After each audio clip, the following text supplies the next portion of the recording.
All right, how you doing? That was pretty cool. That was our new intro that Sebastian made for us, and I thought that was pretty good. I forget how old he is. He's not. He's still a kid, but he did a great job on that. Hey 13 everybody, or how you doing 14? tonight? Jeff Freeman with the Curse of Oak Island and Beyond live stream, and I'm your host here. And right over here we have my co-host Jack Campbell. Jack, how you doing tonight? I'm doing good. The sun's out for a change here, so hey. Yeah, yeah, we actually got nice weather tonight. It's it's still I think it's only like 56 degrees, but hey, I'm not going to complain because it's not raining like it did all Mother's Day.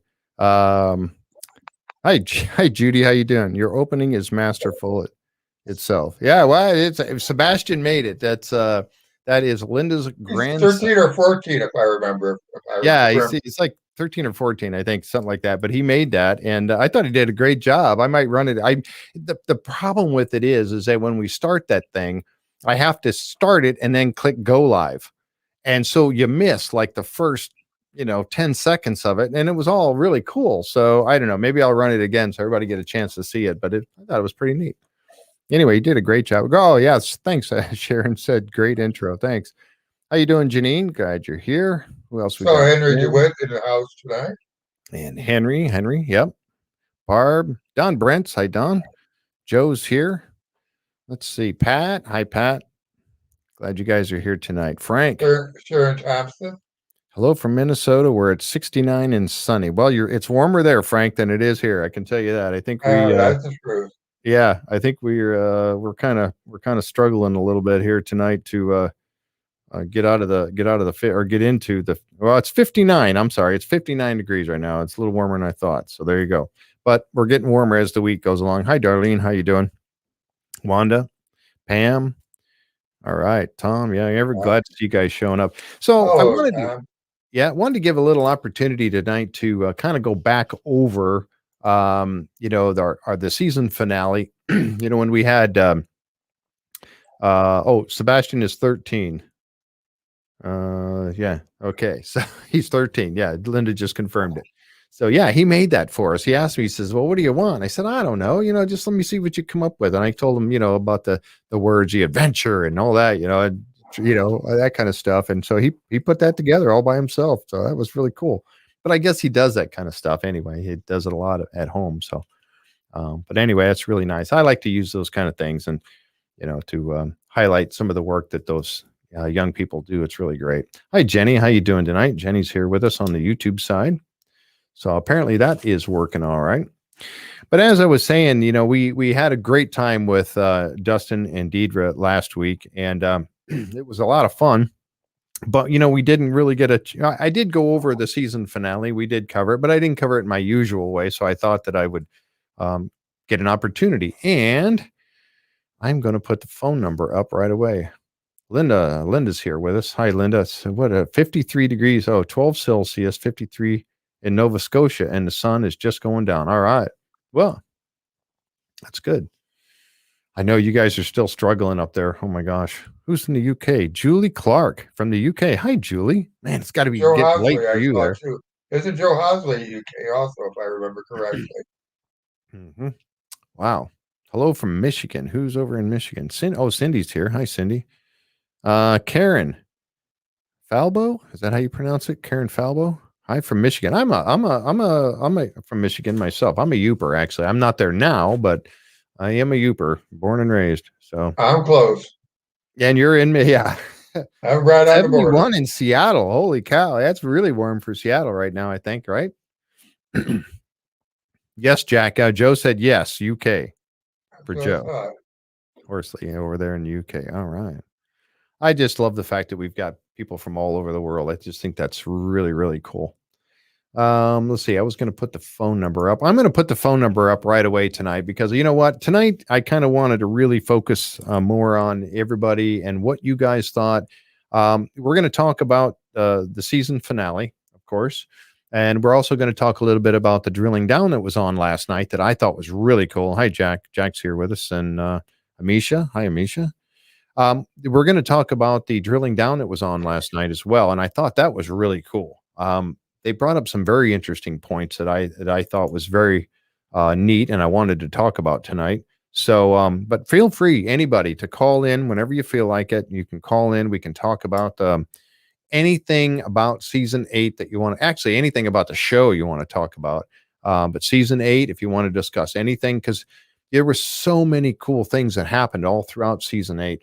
And as they were saying, when they wrapped it up, all the different finds that they had, and they showed that map, and we do have a picture of that map later on with all the artifacts they found everywhere on the island. I mean, it's so extensive, and we don't get to see them all. Obviously, they don't highlight them all on the show for us.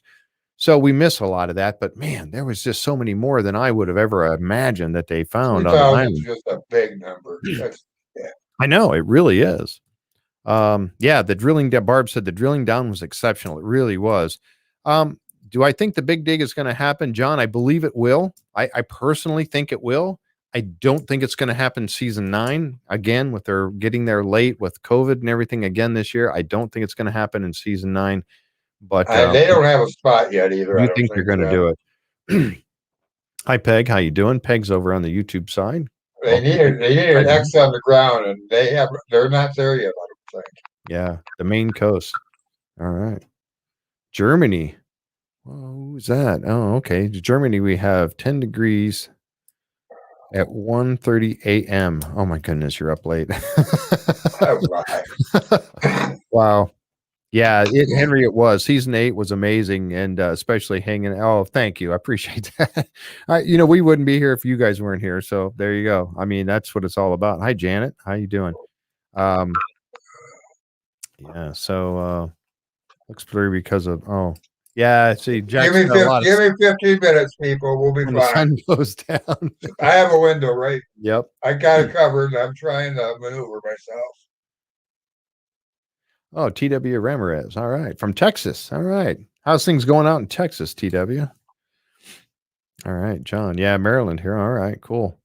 Yeah, that's I just love the fact that we've got people from all over the place. This is really cool. But yeah, I think season 8 was really neat, not only because of the finds that they had, but the fact that, like they said, and they talked about it when they were in the war room and when they were in the conference room and all that, they were talking about the fact that they were able to find things so much more and go places and uncover the road, that's the road in the swamp, things that they probably would not have been able to get to or find if they did not have the COVID season that they did and get delayed in getting out there. They might have, they were, and something that we said early on was about looking to prepare for the big dig. What do they have to do to prepare for the big dig? Well, first and foremost, they got to know exactly where the money pit is, or have 95% sure they know where it is. Otherwise, they're wasting their time doing a big dig because they might miss it again. They missed it with caissons and everything else. So if they don't, they might miss it. But as we go through to the show, the season finale tonight, we'll get started with it here in just a second. But as we go through this, that find of Ian Spooner's of finding those minerals in the water is really, really significant to this whole story. I really think it is. So, John, that's something I was thinking about. Still need a unified theory. And I think you're right. We do. But I think that somebody had said, and I forget if it was on the show, and correct me if I'm wrong, but I think that that it could be bits and pieces of many of the theories. Is kind of what I'm thinking. I don't know. I don't have that to be I don't have any evidence of that, but I think it could very well be. That's what I'm thinking. I like to answer questions theory, but I put it with Templars at the same time and combine the two kind of together. Yeah, I think they did say that in a war room. I think Maddie Blake, that was on the Maddie Blake show, and he was asking them on drilling down. He was asking them around the table, asking them what they thought was what theory did they want it to be, and what theory was it most likely to be. And most everybody wanted it to be, the Templar. Yeah, that's the way I am too. But more likely, I don't know. And I think might be somebody had said bits and pieces of several of them. And I think that might be the case. TW said, when is the big dig going to be? I don't know, but I don't believe we're going to see it happen in season 9. The way Craig talked, I just don't think it was going to happen. It's back on the table, and I think Marty, we didn't know that. I was surprised because I always thought it was on the table, and then he talked about the fact that it's back on the table now. Well, I never knew it was off the table, so didn't they take that off the table the year before though because of the pandemic? Well, yeah, exactly. Yep, yeah. So, hi Harla, how you doing? Tara's here. Hi Tara. Barb Wright. Jan is here. Jan Baker. Hi Jan. Let's see. Season 8 was great, incredible, drilling down with so much info. It really was. Yep, it certainly was. All the drilling downs were good this year. Mm-hmm. Each theory is a puzzle piece. Yeah, it is. Yep. It sure is. Yeah, the drilling downs have been really, really good. Say what's Darlene saying? Tomorrow should show the true case numbers for the past several days. We have been including case numbers that were backlogged, late date entries, and now the system is caught up. Okay, that's good. I know you guys are struggling there with all the COVID cases that are happening. Hopefully that gets cleared up soon and you get the guys out on the island because, man, I tell you what, we want them to get started. So, but also what's more important is that you guys, everybody stays healthy up there and we don't have any really bad situation happen with people up there getting sick and being on ventilators and all that kind of stuff. We certainly don't want to see that. So we're all praying for you up there. Still, yeah, thanks. Yeah, that's what Pat said too. Yep. Praying for you all. Exactly. Hi, Eric. Eric Spencer's here with us. Yeah, exactly. He said one needs to know where before he goes digging big. Yep, it's just common sense. You're exactly right. Daryl says the big trolley. Yep. Hey, Michael. Michael's here with us. He's on the YouTube side. Twitch. Hey, we got Kate from on the Twitch side watching. Let's see. I think a lot of people come into the island because it was a safe harbor. I do think that there is an ancient depositor, but not sure who or what. Templar would be cool. Yep, I agree with you 100%. I'm on board with that right there. Exactly. This could be more than one treasure too. There's been that theory put forward that there's many smaller treasures around the island too, just not one big one. Right. Yep. Julie says, after saying, hi, everybody, let's see, I have a unified theory. It brings together a lot of different things. It dates to, whoops, keeps jumping on me here, dates to the late 16th, 17th century. I don't think it precludes the Templars. This is why I am working through the night at the moment. I'll keep you posted. All right, cool. All right. Yeah, please do. We love hearing people have a lot of great ideas that are coming on board to show us on the on our group page, and that's really cool. And we like to hear all that different stuff. And there's no dumb theory, certainly. So definitely bring what you got. If you're doing some research, we'd love to hear about it. So please bring that to us and let us all check it out. And it's like and sometimes we get unfortunately and we've always said on our site, please play fair. Somebody puts up a theory, or an idea or some kind of thing like that. It's okay not to agree with it. Just be polite about it, be nice about it. There's no reason to call anybody out or, whatever, and that kind of thing. But just, say you disagree or whatever, or don't say anything at all. But it doesn't mean you have to agree with them just because somebody puts up a theory. And Henry, I'm going to actually use your picture tonight. I've got something I want to talk about with that picture that came to mind for me. So if you don't mind, I kind of borrowed your picture that you posted of the canoes. I'm going to show that here in just a little bit. So anyway, let's see. Wow, there's a lot of chat happening tonight. This is great. Mary's here tonight. Get started with the show here now. Still reading everybody's stuff. Let's see. Michael says Ball knew the pirate Anderson. Paul smuggled the treasure onto the island in a hollowed out cabbage. It is 100-acre property on the mainland. You never know. You could have. Yeah, you might have done that. That's pretty funny. They've never talked about that 100 acres really that much either on the show. No, we knew that he had a lot of. I knew that he had a lot of property on the mainland, but I never knew, the extent of it or how much he. I knew it was a lot, but I never knew it was 100 acres. That's incredible, absolutely incredible.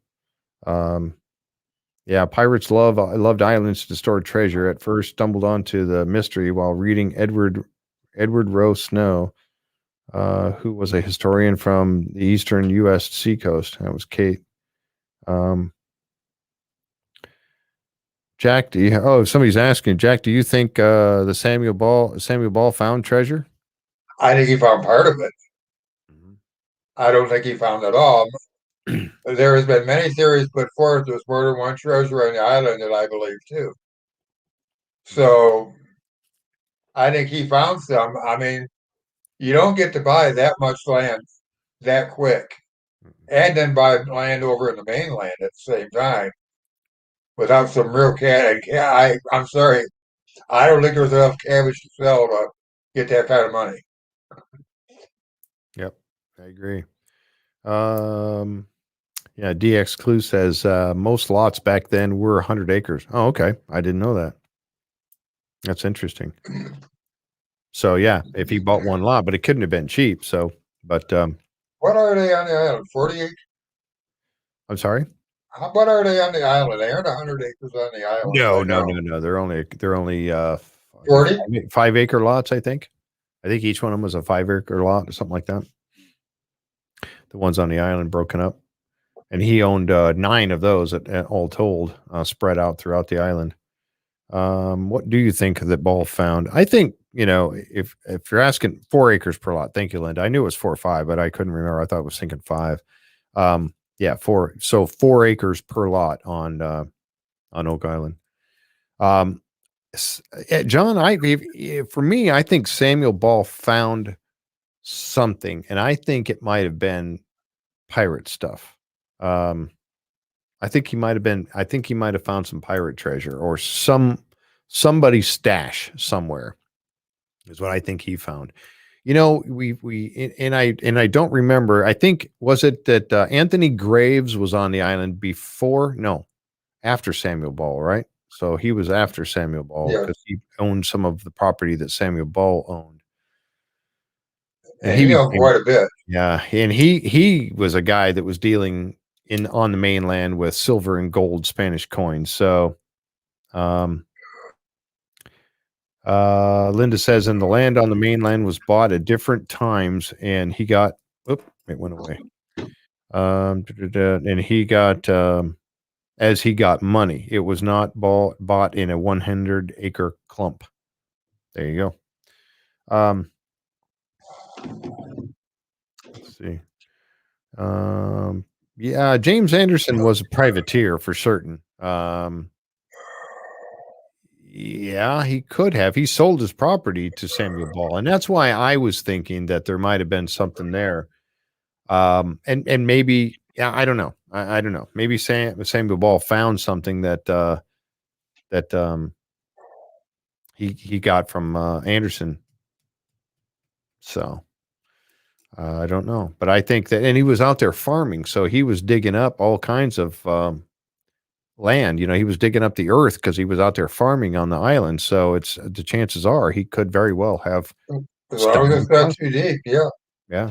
I mean, he was pulling tree stumps out. He was doing all kinds of stuff. So you're pulling out tree stumps, and who's to say what you might find way back then? Um, could it be that could it be that Samuel Ball was a Freemason operative? No, can't rule it out. Yeah.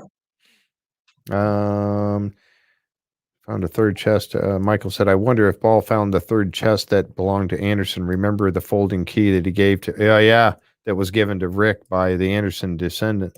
That's Right. true. Yeah, that folding key was kind of cool. I don't know. That folding key seemed awful flimsy to me. You put it in a lock, and I couldn't imagine it really being. Boy, if that lock was kind of rusty or old, or It breaks the key right off the top. it would snap that thing pretty easily. Was what I was thinking, but I don't know. Yeah. So I don't know. I would wish they could get down to those deeper tunnels because Every time you get down 180 feet, I start thinking Templar. They're the ones that could go that deep. You Right. know, Right. They had the technology. They knew how the to tech, do it. Yeah, too flimsy, Cindy said. That's what I thought too. It seemed awful flimsy. So I was kind of wondering what kind of a key that would have been. Um, let's see. Mentioned that the show there might have been several events, meaning depositors that visited the island. Perhaps Samuel Ball found one of the deposits. Yes, exactly. yeah, That's Darlene said that, and that's what I think too, Darlene. That's yeah. I'm on board with that thinking right there. Um, Kate said, "I wouldn't imagine Anderson selling this property to just anyone." And you know the fact that Samuel Ball, um, he was part of the British military, um, and then had land that was originally given to the um, I forget what they called them, the Black Separatists. Was it the and I forget the name of that. They were just talking about it too, the area that they had land. And then he started buying land. He bought the land on Oak Island and he got that. But he was part of that, British military. So and then they found that round button. They found that But button on his property. that would be an officer for the British. Yeah, I mean, was that James Anderson's? I mean, was that his? And then I don't know. It's hard to say. Um, but you know that there was some high-ranking people there that on that island at some point. Um, Black Loyalist Regiment. Thank you. Loyalist, yes. All right, that was Michael. Thank you. Um, that's something that Janine said. Could Ball have been making his fortune by providing dockage and transportation of the ship's goods when they arrived in Nova Scotia? Yes, and I think that may have been a place where he was selling his cabbage, sauerkraut, or what have you, because they would need that stuff for scurvy and stuff when they were out at sea to prevent scurvy. So there's a great reason why that they would use the docks there at his property to load cabbage that he would, and what would they be paying for it with? Silver and gold coins, right? I mean, that's what those guys would be paying for it with. So that's a good place where he would have maybe accumulated some of those. Um, Oh yeah, that's right. The folding key came from Tom Nolan. Yep. So, it's but I do think that obviously well, it's not obvious, but I think it is. You could draw that conclusion that he was selling cabbage to the not only to the people in Nova Scotia, but also selling it to the ships when they would come to dock. I think that was like I said, I think that would have been a good place for him to get his silver coins that he was dealing with. So I don't know. Let's see, It's a Judy. 100-foot warp. It just blows my mind. I Yeah, I mean, know. Well, that one was huge. Yeah. Ball and Graves were said to be using gold coinage. If it was from in the money pit, really old, that be gold and silver bars. You don't hear of Ball or Graves using bars, just coins. So coins would have been um, a later stash. Yep, I agree. and we never have really. They have not dug into Grace really that much. I was really curious about. I didn't really even hear his name mentioned until they were talking about this. The The one foundation picture by of the him. swamp right there. Yep. Yeah, exactly. And that's when they mentioned, oh yeah, that's when Rick said something about Anthony Graves. And I said, well, you know what? I heard that name like early on, but they never really talked about him and the fact that and he owned all the way from like lot 6 all the way across the north end of the island, all the way over to Isaac's Point. So he owned a lot of property at one time on the island. All the way, that's what lot I think it was lot 6 or 7, which is on the east side, all the way across. That's a lot of property. So, I mean, and he very well could have found something too. Razor's on. Hi, Razor. How you doing over on Twitch side? Good evening. Glad you're here. Yeah, we're getting some good discussion going on here tonight, talking about Samuel Ball and all of that. That's um Barb says, yes, I think that he let whoops. He let search his property for a cut of treasure. See. Oh, Darlene says I'm thinking that the largest of the two wharfs was what we call here. What? See, you jumped and I had to bring it back here. The largest of the two wharfs was what we call here and still have them here. The breakwater. Yep, used to stop the swells of the ocean and from beating the other boats up against the smaller wharf. Could be. And you guys have that breakwater that's going around the resort. So and I grabbed those pictures of that one time because that's a great point. Those breakwaters were very important to be there, so that you're right, so that the waves wouldn't be banging that ship up against the wharf the whole time. Very good point. John Edwards says a beginner's foundation is off limits because it's a historical site too. But didn't they get around that didn't Larry get around that with Paul somehow? I'm sorry, say that again.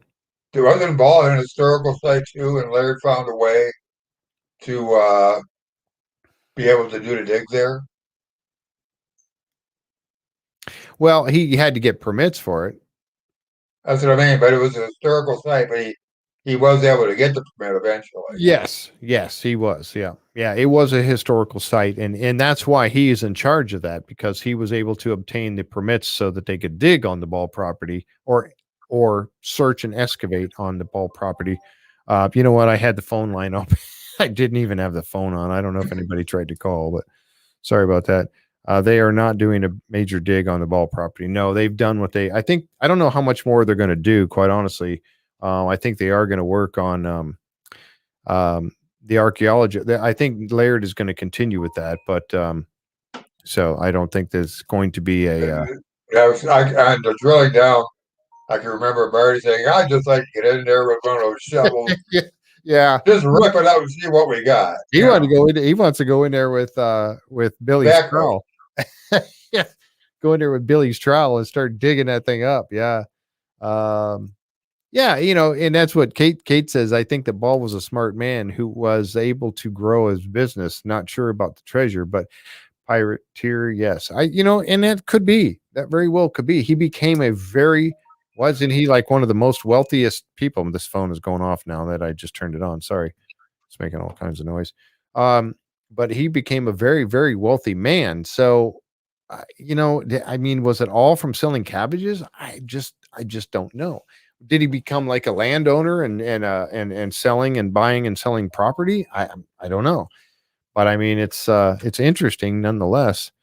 Lumber, maybe. I don't. I mean, there's a lot of trees in that island. Yeah, the only thing that's going to happen on the Ball property is being dug with a trowel. That's it, a small trowel. I thought that was really neat when Dustin and Deidre on their Could It Be Oak Island podcast had Laird on. And right there, I was laughing because when Laird was talking and they asked him about his favorite trowel or whatever, he reaches over on his desk and he picks one up. He had two or three of them on there. He had it right there. He's like, what, do you carry those around all the time or what? It's like having coins in your pocket. You're walking around with a trowel in your pocket. But he had it right there on the desk with him. I just thought that was hilarious. It's like a man in his tools, He's oh my goodness. I thought that was so funny. The tools of the trade close. Yeah, you got to keep them close at hand. I would say, right? Let's see. Janet says, I thought it was discussed that the larger wharf or ward, I think, did you mean wharf?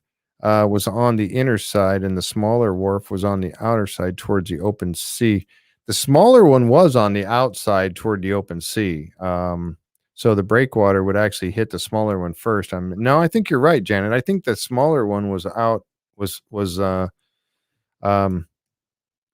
the ocean side. And then the bigger one was, more toward the mainland on the inside. So I would like to see those dated. I really would, just to see when they were made. He probably sleeps with his trowels. Yeah, he probably keeps it under his pillow at night, right? The Binford 3000X trowel. Yep. Holster. Had a holster. Yeah. A holster for his trowels. That's funny. We got to tell Laird that. You got to link and tell him that. Oh man. So, oh hey, we got somebody else on the Twitch side coming in. Hello. Let's see, A10 Warhog. All right. A10's let's see, A10 War 7 Warhog. I know what that is. I mentioned that last time when you came on. I mentioned the Warhog. Alessandra, welcome tonight. A10. That's a badass plane. I'm sorry. Oh, Alessandra's here. Hi, Yeah, Alessandra. How I you just doing? happened to notice. Hope you're staying healthy up there in Nova Scotia. Had a Janet says he's got trowel sheets and jammies with little trowels. Oh my god. You guys are hilarious. And Steve GPS. I mean, you know. That's hilarious. A trowel that came from England, I think, is special to Laird. Yep. Yeah, he was. That's what he said. He said that he was the one he was holding up. He said it was from England. That's hilarious. It's pretty funny. Yeah, Laird and his trowels. I should have asked Aaron about that. Aaron, do you have a special trowel that you like you like to see if they all feel that way? Yeah. He was a really great person to have on. Oh yeah, his show with Aaron was awesome. He was so great. What a great guy. I mean, he's so gracious to come on. First of all of them are, but then to come on like that and it just he was able to, and that's why I wanted to have him after the season was done, so he could talk about the whole season with us and all of the things that he did. You know, whether it be the Tar Kiln and then the mound and then the working in the swamp and his discovery in the swamp, just fantastic. The mound kind of surprised me because the way they made it sound on the show was the mound, and what he said, him and Laird both said no, but how it got on the show, he doesn't remember at all. Exactly. Yeah. And he did. He was very adamant about that. He said, "I want your members and your viewers to know that Laird and I were very adamant that this is not a serpent mound." From the moment that he said, when he first walked up there, he had said it reminds him of a serpent mound, and they took off with it. But he said that after, what they didn't show was that him and Laird were very adamant that this is not a serpent mound, it's a spoils pile, and none of that was shown. So, but he wanted people to know that, and that was great. I'm glad that he got that out. He clarified a lot of things about that. Even that steel, remember the steel bar he was talking about that they found that David Frenetti and Gary found, that was all had soot all over it. And then when David was holding it, and then his hands got black. And he showed it to Aaron, and Aaron was like, "Well, I can tell it's been in a burn. Look at your hands, and they're covered with soot." And then he said, "We thought right away that it was a bar that was to hold something cooking over the fire, like a steel pot or to cook food or boil water or what have you, to hold it over the fire. Hence, it would be covered with soot." And that's what he thought it was right off the bat. But then they went through the whole other, doodad with it too. So. Well, let's see. Rick said the Samuel Ball story needs to be told. I bet the movie documentary is in the works. You know what? That'd be a great idea, Daryl. And you're probably right. Somebody is probably working on that and I totally agree with you. I think that Samuel Ball story is one that needs to be told. We need to know. And somebody's going to have to do a lot of research and do a lot of interviews with people, his, family members. And some of his family members were on the island, but they really didn't seem to know that much about him. It was like 2 or 3 years ago, if I remember. Yeah, it was 2 or 3 seasons ago or whatever, season 7 or 6 or something, that they had those guys out there. And, and they didn't really have a whole lot, it didn't seem like they knew a whole lot about it. So. Yeah, one of the things that Aaron said that surprised me is that there's just no documentation for that stone road. Yeah. Nope. And it frustrated. It was like, you could tell he was frustrated that here it is, but I got nothing to look at to say who did it or anything else. Right. And the fact that he had,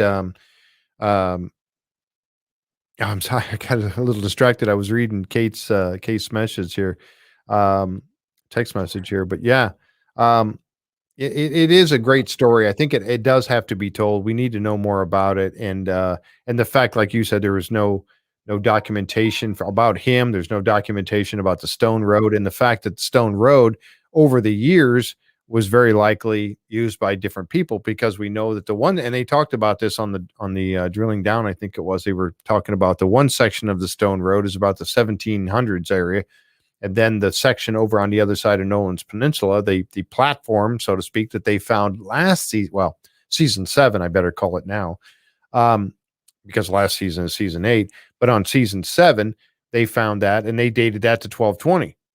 So, like Aaron was saying, that it's very likely that this has been used over and over by different people along the way, right? And nobody's met each other. Yep. I think that's amazing. I mean, there were two groups of people on the island at the same time. Yeah. Yep. You're right, Linda. Got to get rolling with it.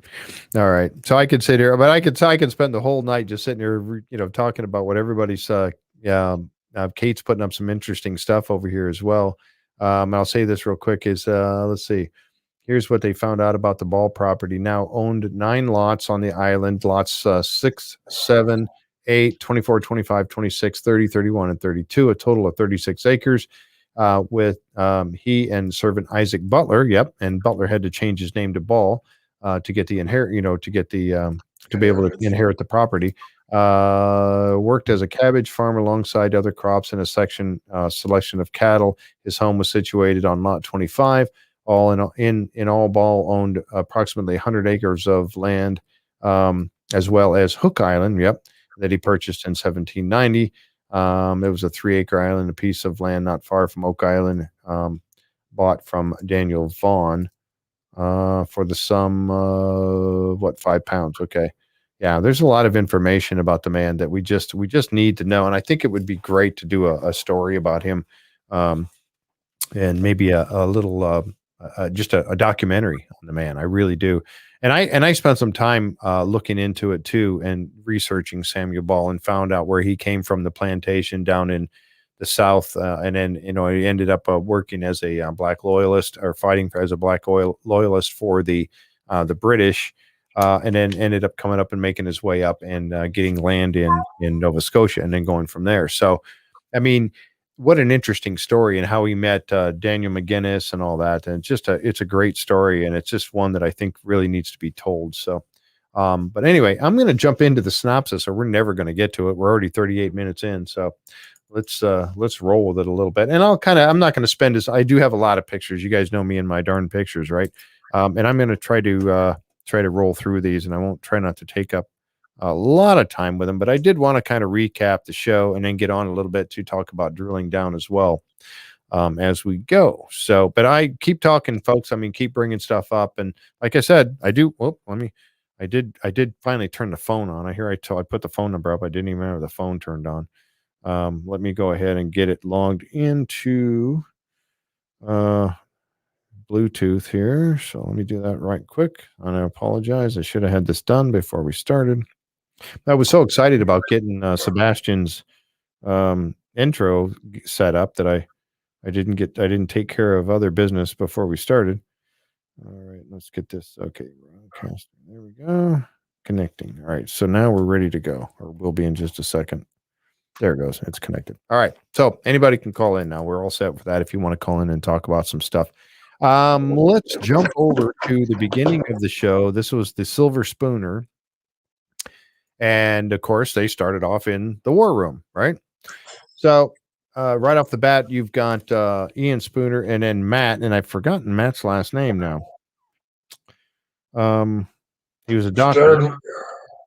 Yeah, he was a doctor, and I don't have his last name at the moment. But anyway, so they were working on the idea, talking about the fact that there was talking about the fact that there was traces of silver, as well as zinc and copper found in the well sites that they were looking for. Lineman, thank you. So it was Matt Lukeman. I'm sorry, Lukeman. Lineman? Lukeman. Okay. Matt Lukeman. And and this is really, really, thank you, Peg. I appreciate that. I know quite a few people popped up and said that. So Hi, Diane. How you doing? Diane's here with us from Charlotte. All right. Um, so yeah, Jan said Lukeman too. All right, I knew you guys would know that. I was at a loss, but so they went around to several of the wells, and we'll just recap. This was actually on the episode before, on episode number 24. They talked about this a little bit as well, or really discussed it quite thoroughly there. But they did these wells. They checked all these wells, and you know what? And I mentioned this the other night when we were talking about this, but I didn't realize at the time that there were so many wells that I didn't know about. Obviously, this picture was taken when they did the bump out of the um, Smith's Cove right there. You can see that on the picture. But all these different wells, and it was these three wells. The two that was actually, one of them was C1, and then there was another one right here in the Money Pit area, which is, so the 1, 9, and number 2 was the three wells where they had picked up the traces of copper, zinc, or significant amount of copper and zinc, and then of course the trace of silver. And it was in these three wells. Yeah, Julie, there was so many. And like I said, all these ones that were up here on the north side of the Money Pit, I didn't even know. I didn't know these existed, that they had done these. And obviously they must have left the actual well pipe in the ground. Um, yeah, there's his name on the top of the picture. I had it the whole time, right? But I didn't know that all these wells had been dug. And obviously, they must have left the pipes in the ground because they were able to get water samples out of them, which is really cool. And I made this point the other night when we were talking about this, that the fact that none of these other wells, and I'll bring up this next slide, this one here, all these wells, and again we talked about this, and I'll try to be brief with it, but the well site number 1, number 2, and number 9 were the ones where they found a trace of silver, but they also found the copper and the zinc. These other ones, there were a little bit. This one here had a little bit of, well, number 3 had a little bit of zinc, but very little of copper, no trace of silver whatsoever. It was only the 3 that were right there, and I'll go back to that picture. Only these 3. Here's number 2 right here. If you can see my mouse wiggling around here, down by, this is getting close to the South Shore. So there was well number 2, and then there was well number 9 and well number 1, which is right in the Money Pit. Okay. So, and I had made the point the other night that my thinking is that if they would have found these traces in all of them, then you're going to have to throw that data out. But the fact that they didn't find it in all of these and only found it in the 2 that were right there by the either in the Money Pit area or number 2, which was very close to the Money Pit area, is significant. That means that your data is worth looking at. And look at the zinc 777. I don't know which one was C1. It was either 1 or 9, but that's and 2 was the one that was or closer towards South Shore. But man, look at that. Really? I mean, that's a lot. And then the Mercury Trace found in the water also. Very significant, and something that really, that was their Pathfinder study, water study that they had done. And this tells you right there that there is definitely some kind of silver found in, because silver was made up of, they had silver of the day, had copper, zinc, and silver. It had those 3 pieces in it, those 3 elements in it, and there they are right there. That's significant. And and that's what Marty was trying to say, is brought him back around to believing in the big dig again. So there you go. And it's, I think we've got to take a look at that. Jan said the Money Pit wells were the only 2 with mercury. Yes. Yeah. Exactly. Yep. Yeah. 9 and 1. And again, 9 and 1 were these 2 right here. They were the only 2 that had the mercury right there. Okay. And then 2 was over here. So it is significant, folks. It really is. And you have to take this data and run with it, because again, if it would have been in all of these, then you got to kind of throw it out. But because it wasn't, and it was only in the Money Pit area, that definitely has to be taken very heavy. And that's why Ian Spooner was so adamant about it. He really was. So Yeah, the thing that got me is Marty put the big dig back on the table, but then Craig kind of shot it down a little bit too. Well, yeah, he did. I think, yeah, you're right. He did, but he also did because of the fact that they're not going to have the time to do it this year. And they need to find out where the money pit is. They need to narrow down where the money pit is before they even think about doing the big dig. As somebody had said in the chat there, otherwise that you're just wasting your time. You're going to spend millions of dollars A and you lot of could money. miss it by 10 feet, and you don't want that to happen. And I think C1, being C1 was one of the wells that they took the samples from, obviously, and they did get those traces that C1 is very, I still think that C1, and that's where the shiny gold thing was. I still think C1 is got to be within the Big Dig area. In my opinion, it's going to be within the Big Dig area.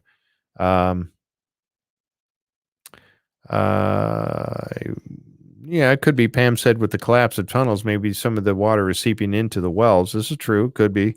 But Don Brent, you got to follow the science. You're exactly right. Yeah. Tom Burns said, I wonder if there is a unique chemical they could put down the well and to enable them to trace the direction. And he talked about that. They need to find out they know the water does move around down there a little bit. So, They yeah. need to do what they did back. Didn't they do that with There was a C1 they did where they remember they put the green dye down and it Yeah. came out in Smith's Cove. Was that 10x though? I think that was 10. They know they put it down in 10x. But I think something like that in C1 might give them an idea. I don't remember. Do you folks remember what when they did the dye test? Was it just in the 10x that they put that down, or was it put down somewhere else too? I don't remember. I can't believe I've lost. I don't remember about that. I don't remember. Yeah, folks. I remember them you guys doing remember it, about that? and they got a one did they result. put the green dye down in? Yep. So, and then they had a couple that had traces of copper, but nothing really else, and that was number 7 and number 3.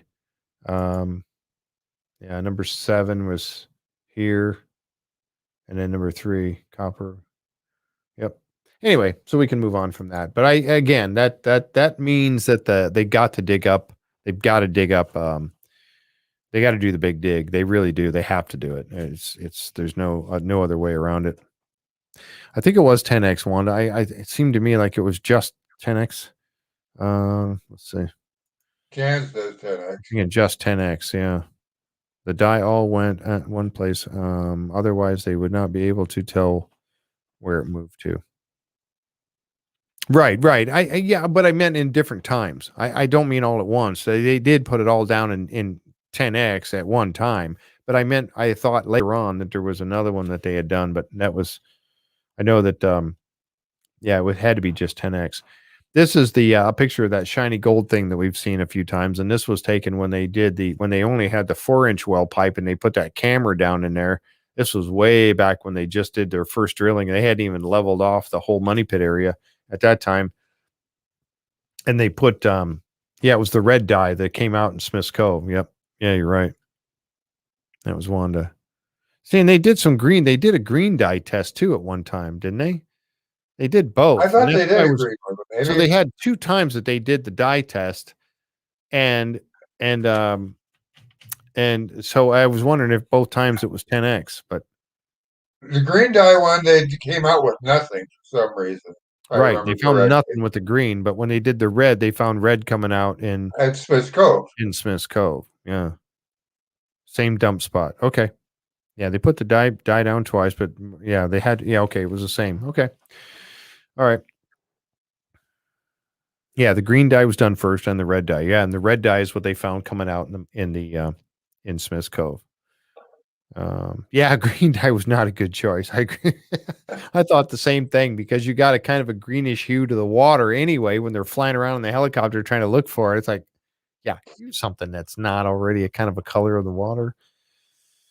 I thought that was kind of silly, but anyway. All right. So the shiny gold thing we know was down in C1, and this was down when they put the camera down in there several seasons ago. And then, of course, you've got your 3 gold shiny things in the wall of C1 now. here, and then also over here. And then we saw the diver went down and actually We made it too. poked one out, and it floated down to the bottom. And I was, so we were talking about this before the show started tonight, folks. And I was like, they didn't get to the,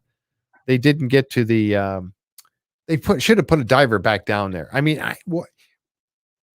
I know at the time, Weren't they going to bring up mud or something at one time too? Or yeah, they talked about that. Remember, they talked about sending air down and bringing sediment back up or yeah, something. yep, and going through it. Yeah, the air.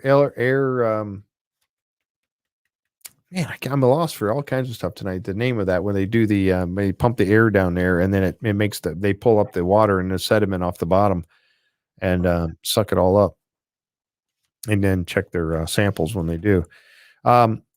So, but I think, and I was a little disappointed because I thought, man, why haven't they sent a diver back down there? Get a diver all the way in there where he can go down to the bottom. Now, obviously, he has to be very careful because as soon as he touches that bottom, he's going to stir up all kinds of sediment. But there's a chamber down there, and I want that thing searched. I said, I don't care if you can see or not. Get down on your hands and knees and crawl around in there and see what you can pull up.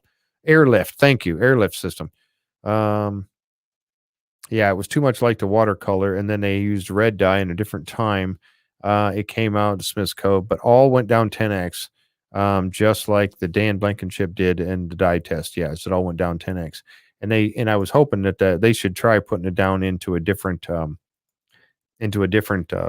putting some down in C1, see what happens.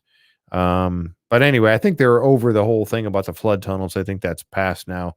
Because if they do the big dig, they'll block off any flood tunnels anyway. So I don't think that's a huge issue anymore. Because that was what they were trying to do, is block off the flood tunnels so that they could then, pump the water out of there and find out what they've got. But now they're not too concerned about the flood tunnels anymore. The airlift system. Thank you, Don. Appreciate that. Oh, okay. Marty said they were going to clean it out and suction it before going back down. Okay, makes sense. Thank you, Linda. Appreciate that. Oh, hi, Carolyn over on the YouTube side.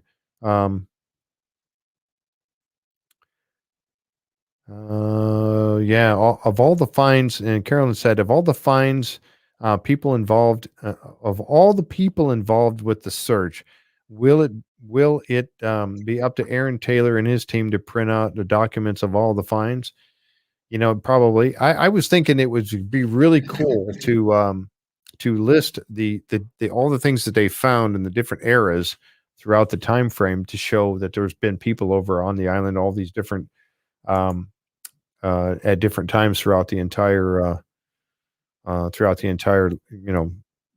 time frame of the island over a course of its history. Was doing something like that to a degree.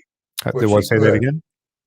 Dieter was doing something like that, I believe, trying to figure out where and what and everything else. But boy, you talk about a book. Yeah. Oh, I know, huh? Yeah, Tara, we're going to get to that in just a little bit. When we finish, I'm going to try to rumble through the rest of the season finale here, and then get over to drilling down real quick before we finish out the show tonight. Usually just a kind of an aerial shot of the Money Pit area again, and the reason why I kind of wanted to look at this, to show that they're going over here, but also I think these are the cofferdam panels right here that they had loaded out on the island. This was toward the end of last year. Yeah, and they never used them. So these might be the ones that they're going to use in the money or in the swamp this year. If they do, they remember they were talking about going around, and I got a picture of that too, where they put the cofferdam around the wood anomalies that they found in the swamp. So that's going to be interesting. And I think these were the cofferdam panels right here. I'm looking forward to that, Jeff. Oh, I know. Well, I am too, but I think you got more of a, investment on that. Anyway, this is where Alex and Ian Spooner were putting down the little grabber that would go all the way down to the bottom and then grab some of the sediment off the bottom and bring it back up so that he could test it for those same elements. If it was the zinc and the copper and the silver, he wanted to test it in the soil, and basically came up empty-handed. There was no significant find of any of that soil or anything. showing, or any of those elements showing in the soil. So that was interesting too, to note. Here's a shot of the again of the swamp as they were finishing up in the season, and I noted that over here they got to remember in Aaron Taylor had talked about the fact that they actually covered up the stone. The main part of the stone road that they first uncovered on the southeast corner of the swamp, they covered it up with a mesh or landscape material, so that they could preserve it and not have to go through all the expense and time that they did last time to clear it. I And found that very interesting that they yeah, me could too, do because that something means, like that. yeah, they definitely want to continue with it. So season 9, they will be continuing with the road and finding out where it heads towards the money pit, because they've already gotten down to this area here, right behind the shed on Nolan's property right here. And then they found it went up into the uplands up in this area. And you see the money pits right there. And so that's what they were thinking. And I was wondering, why did they go through it? If it was coming down the road right here like this, or coming down the edge of the swamp like that, that would indicate that it's not heading toward the money pit at all. That was my thinking. But I did not take into consideration this being quite a hill to go up over here. So if you came off this stone road and tried to go straight up, that's quite a hill for the oxen to try to go up and take stuff up there, right? So they were zigzagging. So they came this way and then turn and go this way. So they take the easiest, most level path for the ease of the animals trying to pull stuff up there. And that was what the other point. Why would they go to that extent? Same thing, they'll going down. You don't want them going downhill and having that same thing happen to them. You know, the cart would run over the poor oxen on the way down the hill, depending upon what they were hauling out of there, right? So that's why it would zigzag this way, come up this way towards Nolan property, then turn and come up, then find the easiest path, less strenuous path to the money pit. So that's where they're going to be going this year. They're going to be looking at it and seeing if this now does go on to the money pit from here. That's where they were kind of hopping over certain areas and digging up and finding some, but they ran out of time. So that's going to be coming up. And then I had that picture. I'm sorry. Go ahead, Jack. They were also going, as Steve called it, they were trying to find out where all the Oak Island Highway goes too, because there's a lot of roads that they found that they never really got to this year. Yeah. Yeah, I know. The Oak Island Expressway. Yep. So, being one. Yep. So I thought this was neat because they got, I think it's Doug that's out there with them. Was that Doug or Charles? I think it's Doug. Out there digging with Rick, and the fact that somebody, I think Aaron had said that, Rick is 70 years old, and look at him. He's out there digging. He's loving it. He's become an archaeologist. He's one of them dreaded archaeologists now. The interstate. Thank you. It was the Oak Island Interstate. That's what he called it. That was hilarious. Luke's here. Hey, Luke, how you doing? Glad you're here. Hey, Jake. Jake Dean. All right. From History's Mysteries is with us tonight. Thanks. Oh, it's Charles. Thank you. Yeah, Charles. So Charles, he out there digging. I just think that's hilarious because that's the first time we've seen him down in the muck like that, digging away, right? I don't ever remember it. That's for sure. Yeah. But it's that would I would love to do it myself. Do a little archaeology. And then of course this was Aaron and Miriam as they were working up, and they're heading towards, and he's looking at it, following towards the money pit area. And that's where he was doing that. They were working on that section of it and following the path toward the money pit. And he said it was definitely heading in that direction, but they need to be sure. So they're going to continue that this season. In season 9, they're going to continue with that because it's very important. And then, of course, Gary, they were also down working on the road. This is the actual man-made road that they got across the bottom of the swamp to take vehicles and trailer, and all the equipment and stuff up to the money pit area. And then they were digging in it, and that's where they found that piece of wood. And Gary was over there doing some metal detecting, and then they spotted, here it is. Here's another picture of it going along the road. They're actually digging down below the road material, getting into the soil underneath. And that's where they came upon this another piece of wood that we'll show here in just a minute. But So anyway, here's another caption or a picture I grabbed real quick, and this is where the road is heading up this direction over here. You can see some of it right there. Okay, so it's all turning and heading this way. So it is making that zigzag. They came around here, and then there was that wall foundation, or that like wall that he found, that Aaron found, that he was saying, that I was saying was some sort of maybe a structure where they were cooking or keeping warm or whatever. And then the road came around this way too. So we don't know what that structure was, but it kind of seemed, significant in the story. And of course, lots more pottery. And they were thinking that's kind of a dump, maybe, that they were throwing their broken dishes into this pile. And that's why there's so many different types of pottery in here. My goodness, there was all kinds of, the creamware and just all kinds of different pieces that they were finding. Rick was filling that just and up pretty quick.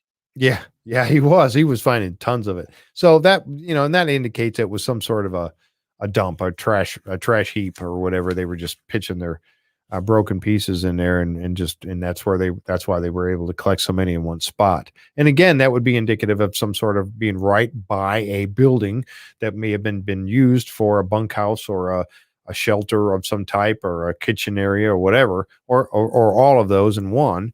And then they were going outside and they were pitching their broken dishes into a pile that was outside of it, and hence that's where they're finding it all now. The dates of the pottery, I don't know, they really dated any of it. They came up with some, um, 1750s, yeah, 1760s. 1700s and stuff. I don't think that they were able to really, and it was all either Aaron or one of them guys going, yeah, well, this would have been used around this time frame. So I'm sure that Cindy, I'm sure that some of the folks can jump on there and kind of give what they remember about some of that. But there was scattered around different dates, but I think it was mainly the 1700s. If you remember on Larry said last Saturday, it takes 2 to 6 weeks to get some of those results. Yeah, yeah, yeah. And I don't know that they sent any of this stuff in to get results on it, but yeah, it was some sort of a gathering area for sure. I love dumps, yeah, for sure. So that's it. And then, of course, the next thing that he came across was this little scale weight. Is what as soon as he saw that thing, or as soon as I saw it, and he said something about it having a 5 on it or something like that, I'm like, oh man, that is definitely got to be one of those scale weights, and that's what they said too. Um, so I jumped on board with that one right off the bat because um,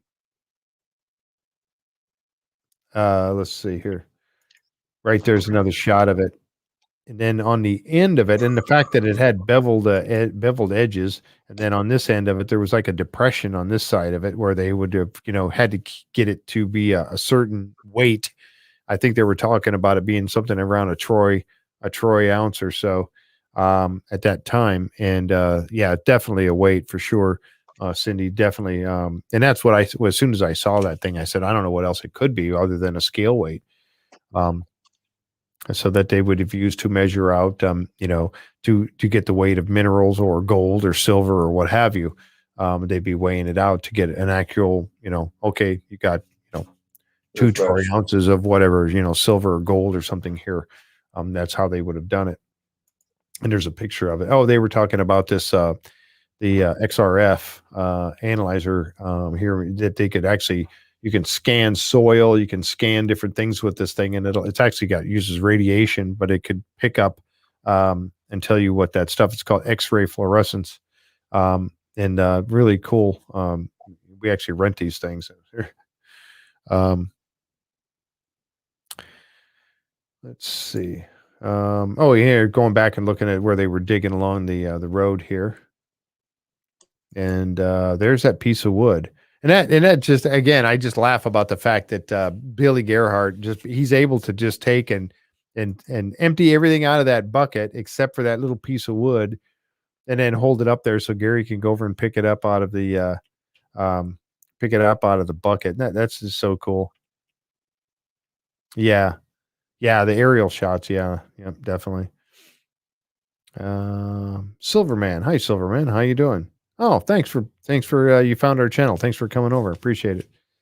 Um, So yeah, so there's that one piece of wood that they found, and it comes up and like Gary was saying, oh, it's kind of like like a latch, or that would come down and hold the door closed or something.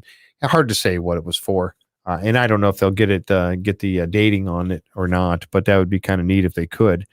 Um, yeah, like a troy ounce, Henry. Yeah, you mentioned Yeah, it could be a trade weight for precious metals, like a troy ounce. Yep. And that was neat how they showed over was that in France? Where was that? What country was that in where they found Troy, where this whole thing kind of, the whole Troy ounce was kind of developed. I forget what country that was. I, Let's see. Oh, thank you. He's Silverman subscribed. Thank you. I appreciate that very much. We really do. I usually say that at the beginning of the show that if you're watching on the YouTube side, please subscribe to the channel. It does help us out a lot. We really do appreciate it very much.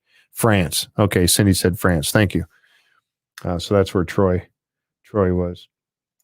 And there's another shot of that piece of wood and a very distinct hole in it. But again, we don't know the age of that sort of that thing at all, and we may not hear about it. And there's another shot of the top of that with a little dimple in it right here, of that weight, scale weight, and you can see the beveled edges on it right here for certain. It just wasn't just a chunk of steel. It was definitely. I mean, it's pretty obvious. It's a scale weight. And then it'll be interesting to see if they can come up with the country. do I say Really, that again? I want to see them come up with a country on that one if they can. It would be interesting if they can, for sure. Yeah, if they can decide or get that determination. And here's how they would have been used. So here's gold on this side, and they're weighing out the gold. And this is how they get their precise measurement of just how much gold is in there. And this system has been going on for, I mean, long, long time, thousands of years. They've been using this system to weigh out precious metals and stuff. So it's not something that this is how they did it way back, and I mean it's it's in the Bible even. How far back this goes, thousands of years that they've But been. look at Laird's date range, 1300 to 1800, Yeah, and yep, that was the best he could do with it. yep. Here's another shot of them using them again. Just you kind of see them here in the smaller ones, and that's about the size of the one that they found right here. Um, so pretty cool. There's a shot of they found more of the charcoal. This wasn't coal, but it was charcoal found. So it was another burn area, another burn pit of some sort that they had found. Um, so let's see. That's in the stone roadway, and then these were just chunks of molten metal, and so that would, if they found these around that burn area, then that might have been set up at some point. Might have been a little bit of a blacksmith shop. They would have had to have had a blacksmith with all the things that were going on this island. They would definitely have had to have a blacksmith shop at some point on the island because of all this, breaking of tools and everything, all the work that was going on, even putting the road in and slag. Thank you. It was slag. But all the work that was going on, everything that was happening on the island, they would have had to have a blacksmith shop of some sort to repair tools and to make tools and to make all the different pieces of things that are for ox shoes. Thank you. Very good point. Yep. The axe heads that And Gary marine. found Yep. also. I'm sorry. What was that? The axe heads that Gary found also. Yeah. Yeah. Gary found all that. He found a slew of axe heads. That was really something. But yeah, so all that slag, so anyway, so and that it had to be, in chunks of coal. But they would have used the coal to, to burn, to use in the blacksmith shop and also for heat. And yeah, even a farmer is going to need a blacksmith. You're exactly right. Carmen Legs ancestors for sure. Thanks, John. Yeah, for sure.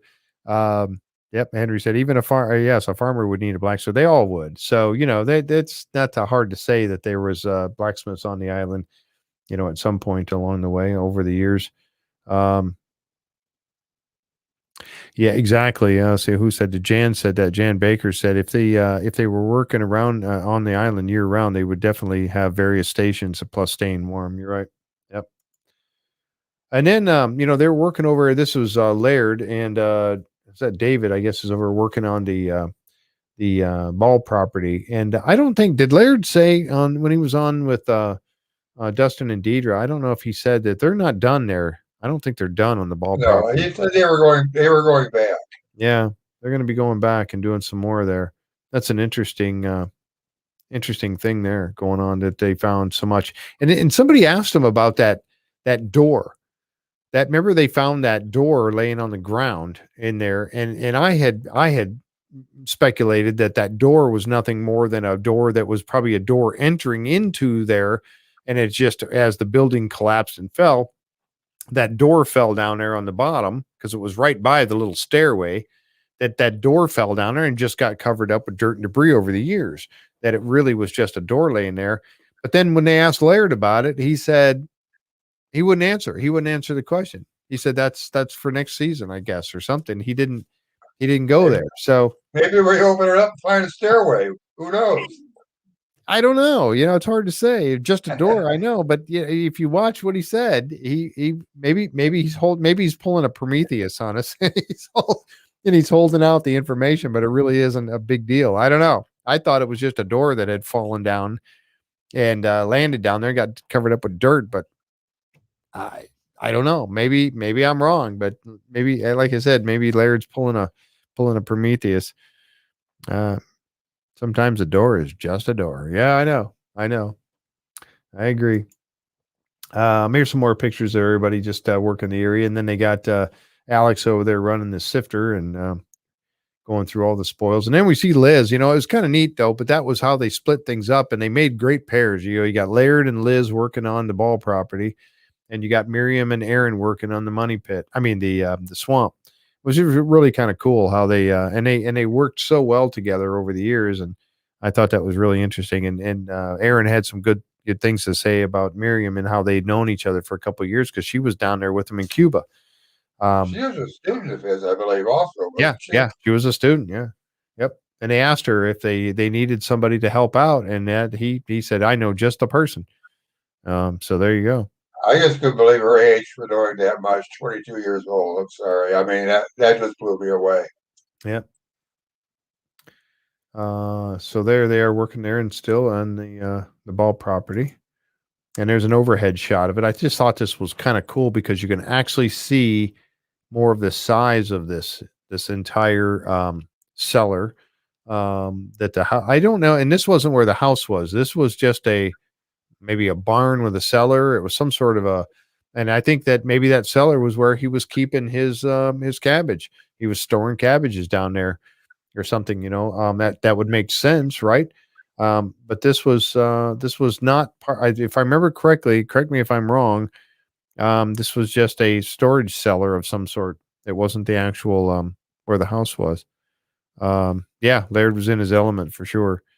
Working on this area, he just loved that, and I just love that part when Alex first came over there and said, "I got a trowel," and Laird got him working on the sifter there, and he said.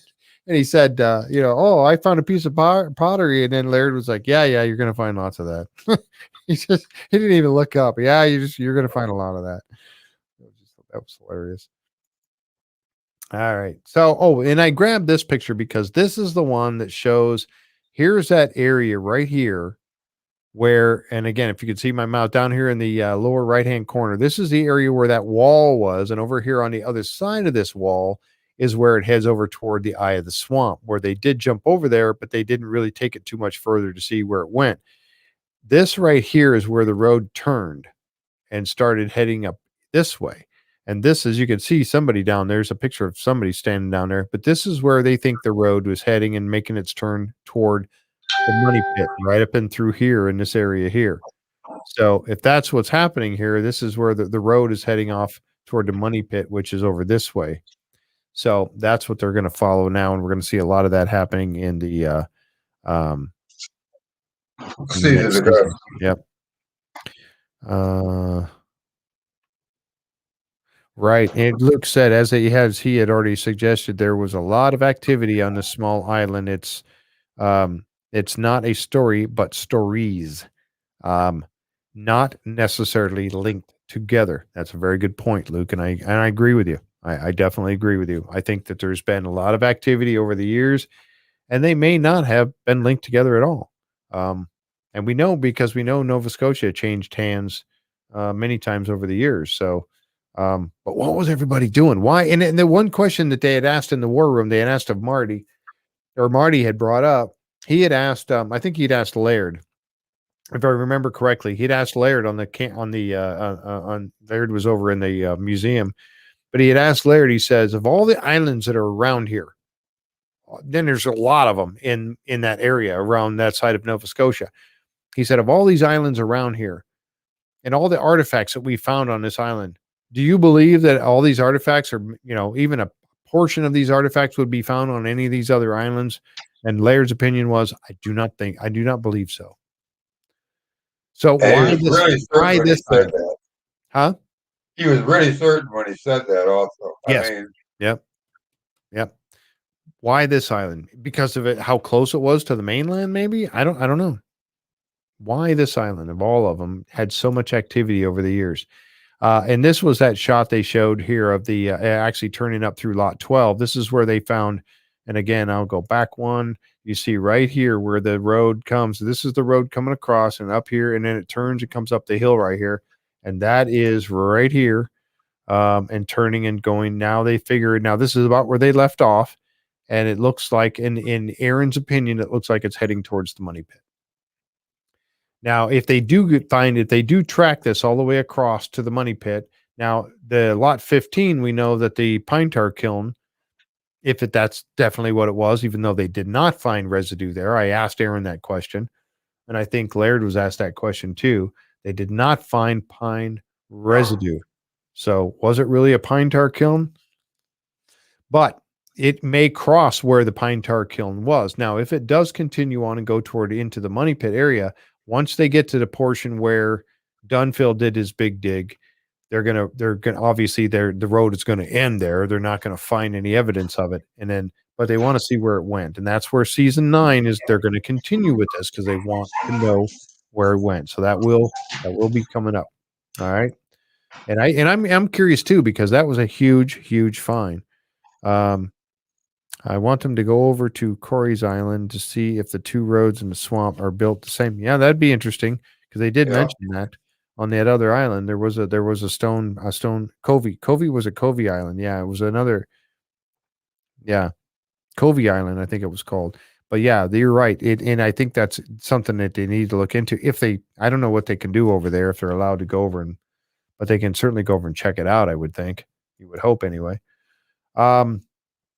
All right, and then we're kind of wrapping up, and here's where the end of the season kind of wrapped up, and they were showing all the finds that they had on the table there in the war room, and of course you got the carpenter, or the square, the mason square. It was interesting when we who was that? Oh, it was Carmen. Carmen was in the chat watching. He was watching when we had our last week's show last Wednesday with Deidre and Dustin, and we brought up that, remember when they went to the his shop, they went to Carmen's shop, and they were showing him this ring bolt right here, this ring bolt. They were showing that to him, and they had I think it was Charles was standing there with something wrapped up in bubble wrap. And we never got to see what that was. And I was going, doggone it, I want to know what's wrapped up in that bubble wrap. And they didn't show us. Well, and then Carmen had said, I'll give you a hint, wood. And then somebody, I think it was Tara, came out and said, oh, yeah, I wonder if it was the carpenter's, or the, I keep saying carpenter's square, the mason square that they had found. And he said, right on, you got it right. So that was really cool that Carmen was able to tell us what that was. And that's what it was, wrapped up in the bubble wrap, was this mason square right here, which was really cool. There's some of the axe heads that they had found, these different stakes that they've found that had different date ranges on them too, didn't they? They had pretty wildly Masonic square. They had quite a different date range on these, didn't they? One was like in the 1500s, and one was like in the 1700s or something like that. I've forgotten now, but it proves how many different people around the island. They varied quite a bit. They really did. And the fact that this portion of it was preserved because it was down in the muck which we know is a good preservative, and the top of it had already rotted away. Whatever was above that and rotted away and was gone. But a lot of the things that they found, here's that lead bag or bundle or a bundle seal that they'd used here, and here's that shiny gold brass object that they played up, real big. That knob, oxen shoe and the rose head nails and stuff that they had found in different places. That These were all knob found was in the all of swamp. its teeth and ear right And there. that board right there that I'm gonna talk about this board in just a minute. This piece of wood here that they thought was a ship's railing that I got an idea of what that, something came to mind when I saw Henry's picture. And there's that looks like some sort of a portion of a potbelly stove or some sort of a stove right here is that piece right there. But these were the things that were found in the swamp, of course. Your lot 14, 15 had your pieces of the cannon, parts of the legs of the cannon, and also some more ox shoes. The money pit had the rose head that was found in the spoils. The rose head nail. The signal cannon. Thank you. That was John. Thanks, John. I wanted. I'm going to bring that up in just a second. Yeah, that's exactly. Yeah, I'm gonna get to that in just a second here. And then some of the stuff they found in the ball foundation, which was the that round the button. There's a couple buttons they found and stuff like that. But really cool stuff that they found this year. And again, we kind of say that they probably wouldn't have found most of the stuff had it not been for COVID. They would have maybe not been looking and found all these things that they found in the swamp. One thing I noted too is look at his finger right here. He's got is that the Masonic ring on his finger right there, proudly displayed. Thought that was cool. I think that's Charles sitting there. Here was that map that Steve Guptill was showing with all the stuff found all over the island. Different pieces, all the stuff that they found everywhere on the island, and I think was this only found stuff that was only found in season 8, or is this all time? I don't know. I don't remember. I think it was. I thought it was just season 8 because I know they're not allowed to look over here. Well, they are on the border of Lot 5. Lot 5 is actually owned by that other gentleman that they don't do any searching on. They're not allowed to. He still owns that lot on the island. Yeah, Charles, 33rd degree Mason. Wow. Pretty high up. 660 predates the Templars. Yes, it does. Season 8. Oh, this is just season 8. Okay, wow. Again, fascinating. Everything that they found in season 8. This is just fascinating to me that this was I mean, look at that. That's just crazy, the things that they found just in season 8. Again, the signal cannon parts, the legs, and then this would have been the piece on the back, the heel or whatever it sat on the back. You'd pick that up and move it around and set it back down. This would have been the heel or foot. But yeah, really cool stuff. And then the interstate, the stone road, the interstate, the Oak Island Interstate, and then how they mapped that out. And they think that Aaron was talking about how they're going to look and maybe go to the right. They went off when they came off of this. They took off of here and they went to the left.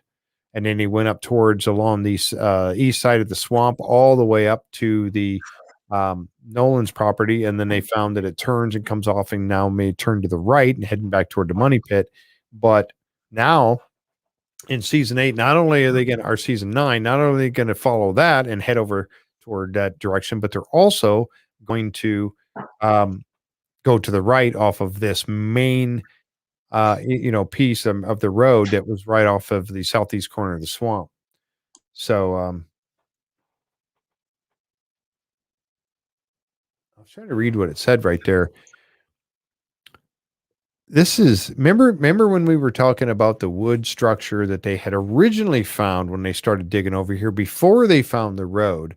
They were digging right over by that pine tree and they had found a wood structure over there and they started to uncover it and never talked about it again the rest of the season.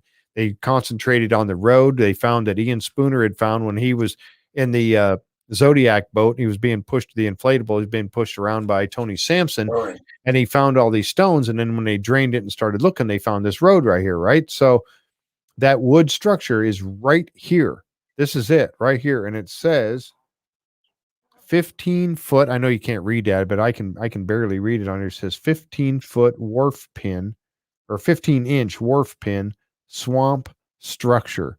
And then it says old spike was found here. There's the 15-inch wharf pin was found there. Pottery shards were found right here. The spruce tree sits right here. That's the spruce tree. But here's that wood structure right there. I want to know what that is. I'm still, they say it's some sort of a war for us, but all it says right here is swamp structure. And they never went back and they never talked about it again right after the initial find. And I know, because it was so close to the stone road, you think they would. Yes. What was this thing? I want to know. I want to know what this was. What this picture is showing me is that the whole island is starting to open up. Yep. Oh yeah, I know. Yeah, definitely. I mean, we got more roads than. Yeah, I'm gonna jump out of here for the pictures for a second, and then old timer with Dow. There's some other stuff on here that's really three iron artifacts, ceramics found over here, horseshoe piece right here, just iron spike. I mean, there's all kinds of unknown metal, iron nail, ox shoes, 1919 British coin found right there. I mean, there's all kinds of. I want this map. I want this map. I so want this thing. I mean, I got this picture, but I want the whole thing, and I want to zoom in on all those things and see what they all say. Here's You're right, they need a magnifying glass for that one for sure. Yeah, wood mason's tool. There's that wood mason's tool was found right there, 1632 to 1682. The two keg cask lids pieces that were found 1669 to 1780 found right there. I mean, I want this map, man. John says somebody has that map. I don't know. But I want a map showing all the stuff I want that big map, and I want it zoomed in so I can see it. I'm gonna see. We gotta see if we can't find that somehow or another. It's probably in the war room. What's that? It's probably in the war room right now. It's on somebody's computer. I think it's on Guptill's computer. So because he's the one that was showing it, so it's definitely on his computer. It's on his laptop. But anyway, so I really want that, and I want to know what this. I want to know what this structure was. I hope they talk about that this year. I really, really do. It's got to. Steve Guptill has that map on the Oak Island Tours that has Oak Island Tours has the map. And you could print it off and blow it up. All right, I'm gonna do that. You're gonna help me with that, would you, Linda? Help me get that so we can talk about it because I want to see it. All right, so I do have another picture I wanted to show real quick, and I'm not going to sit here and make you all sit while I flip through these, but there was this one picture, and it goes back to that piece of wood that they found that they were saying was a portion of a ship's railing. Many of you have brought it up already, that they said was a portion of a ship's railing. And then they had it dated.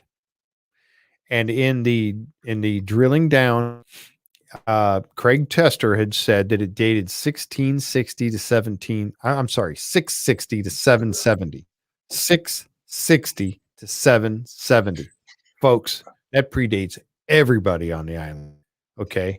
Now, one of the questions was, I think Marty asked the question, who would have been around that area in a boat or something else in 660 to 770? Now, does that mean that now this is something that, when I heard that right off the bat, Vikings, yeah, very well could be. Janet, you certainly could be. But right off the bat, I was thinking, my goodness, that piece of wood, if it's that old, when I talk about I think Phoenicians, I mentioned the fact that it was so deep in the muck, it was like 10 feet down or something. Mi'kmaq, exactly, Don. That's what I was kind of thinking. But it was so deep down in the muck when they found it and they brought it up out of there. It was like, I don't know, several feet down, 8 feet down, 7 feet down. But they brought up that piece of wood down there. Now that was down underneath the muck, underneath the swamp. Now, if the swamp was indeed two separate islands at one time, and they filled it up later. That thing could have been there for a long, long time. It could have floated in from somewhere else. So honestly, to be completely honest about this, we cannot say that is part of the island. We can't say that now at this point. I was so thinking that it was part of the ship shape anomaly that's in the swamp and that beam that they found, that big wood beam that they found. But I'm afraid now with that dating of this thing, that blows that out of the water. Now you're going back to a time before anybody was around this area. They did a double date on it also. Yeah, Because they they did. cleaned it off, and then they dated it again, and it came back Two different ways, and they came up with different the ways, same date same range. thing, identical. Yeah. So it's pretty daggone, solid that's the dating of it. Now, here's what I was thinking, and I saw this picture, and thank you for putting this up, Henry. Henry put this up, and he wasn't actually talking about that piece of wood. He was talking about something else that was very cool that I appreciate your sharing with everybody on the site or on the group page. But here's when you brought up that picture. What do you see in here that looks like a piece of wood about that size? Right there, going across these canoes. Every canoe has these in there. It's a stabilizer to hold the top of it out. It goes in there. Not only is it used to help carry it around and all that, but it actually takes that top of the canoe and it holds it out, right? Could that piece of wood have been from a damaged or, a canoe at some point? I saw that picture, and that's the first thing I looked at was that piece of wood right there. And knowing that date range 660 to 770, I saw that piece of wood and I thought, man, I wonder if it could be part of a canoe. And it would have been molded. It would have been shaven down the best they could because they don't want it to be sharp edges with all kinds of, I'm not saying it is, folks. I'm really not. It's just an idea that occurred to me. And that's, and who else would have been around that area at 660? Yeah, I mean, the closest we come to anybody being around there, yeah, is 1200. Yeah, I mean the Vikings we know around that time, but I don't know. It's just something that occurred to me. I don't know. It's something to think on. But I challenge you guys to look into that and see what you think. If that piece of wood dates that early, a lot of people have come up and said Aztecs. I saw Aztecs and Vikings. Yes. Mi'kmaq, I was thinking Mi'kmaq. That's where I was thinking Mi'kmaq had something to do with it. The original people of the area of the nation, First Nation. So anyway, that was my thought when I seen that. And thanks to Henry again for putting that up there. But they would have had many canoes around that time. You're exactly right. Just something that occurred to me. But I challenge you guys, think of it, think of stuff. Let's bring it up and talk about it in the group page, because now that we know that dating of that thing and it's solid dating, what else, what could it be? And who could have had it there that early? Let me know your thoughts on that. Anyway, so I had to share that. That was just something that, and it did disappoint me because I was thinking, my goodness, that piece of wood has to be part of this ship shape anomaly or had tied in with that beam in some way. And now I'm thinking maybe it doesn't. And maybe it floated in from where, who knows where. Yeah. The Mi'kmaq First Nation. Yeah. Yep. It could have floated in from, who knows? I wouldn't think that it would have come all the way over from overseas. I don't think that it would have, floated in from, Spain or something. It's possible, I suppose, if it would have made it that far. So it would have had to have been something in the general area, I think, of Nova Scotia. But again, but something that occurred to me. But let me know what you think. That's just going by the dating of that thing. It just, like I said, it kind of disappointed me because I wanted it so badly to be part of, that anomaly. It's a ship's railing. It's part of that ship, but now it's not part of that. I don't think it is. I really don't believe it is. And that leatherwood piece that Gary found in the bucket, actually, I would say Billy found it because he saw it when he was digging. But that other piece of wood that had that big round hole in it, that could be from anywhere. And that's, again, something that could have floated in from somewhere else.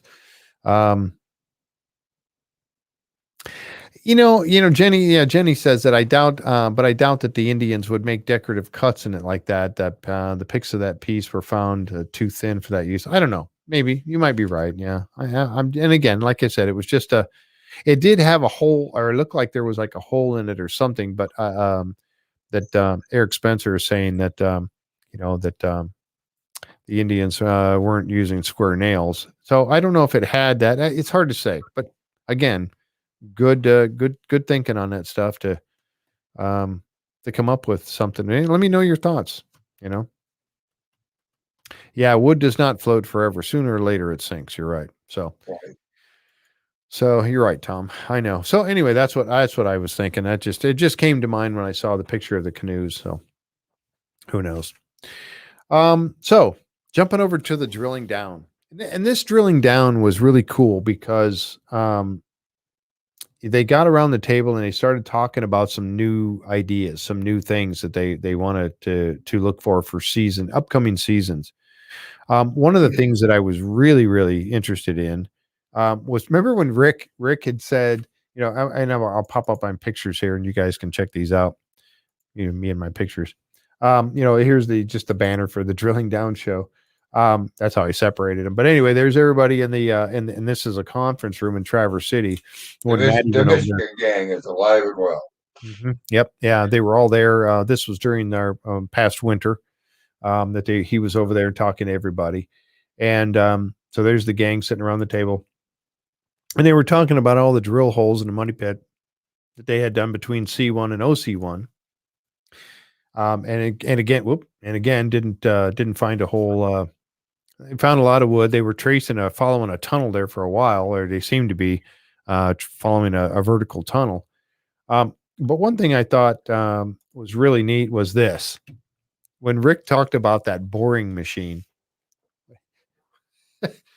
I mean, as far out as that whole idea was, that's yeah, I did see that too. And Darlene said a 8-pointed star on that table. I did see that too.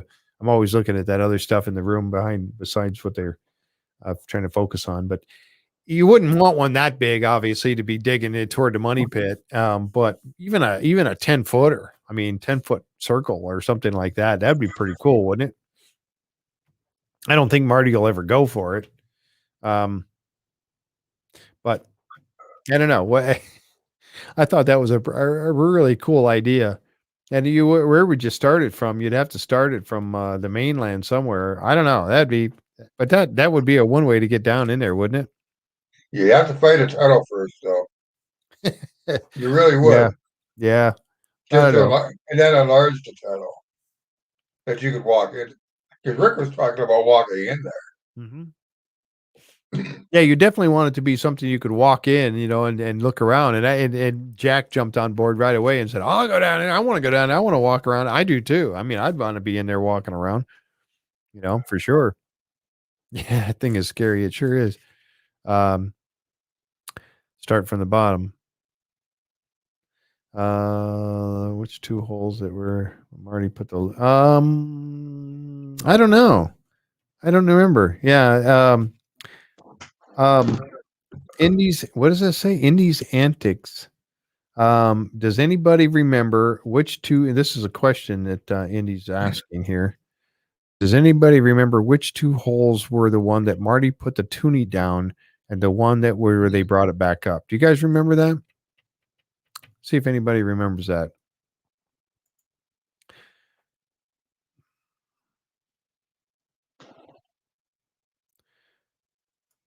Yeah, I don't know. That's a good question. It would the with all the drilling and tunnels, would a tunnel boring machine work? I don't know. I don't know. You'd find a lot of, you definitely don't want it to go through disturbed soil, because that disturbed soil is just going to collapse. If it's going through good, solid virgin soil, then you would have more of a chance of it holding up.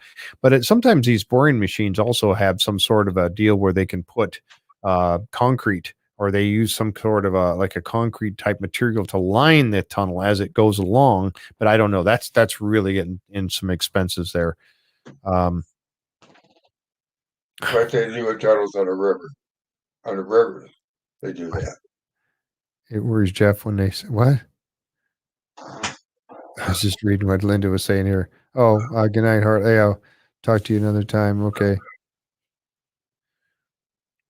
Where's Jeff when they say things like that? I don't know what they're I don't know what's going on, what you're referring to there. But anyway, I'll just move along here. Oh, Henry left, I guess. Okay. Yeah, good night, Henry. 2 years ago, Marty dropped a toonie down into H8 borehole. Last week they found it 10 feet away from where it was, which made him believe that there was a lot of underground activity and the treasure could just be moving around. Mhm. Yep. Could be. So it was H8 where they put it in. I don't remember where they pulled it out, but yeah, definitely there's a lot of water down there for sure. Yeah. Or sludge or something. The sluice channel too. Or the I'm getting lost for names tonight for some reason. The other thing I thought was very interesting about this drilling down was they talked about 10x and going back to do something with 10x. Now, I often thought myself that I really wasn't personally,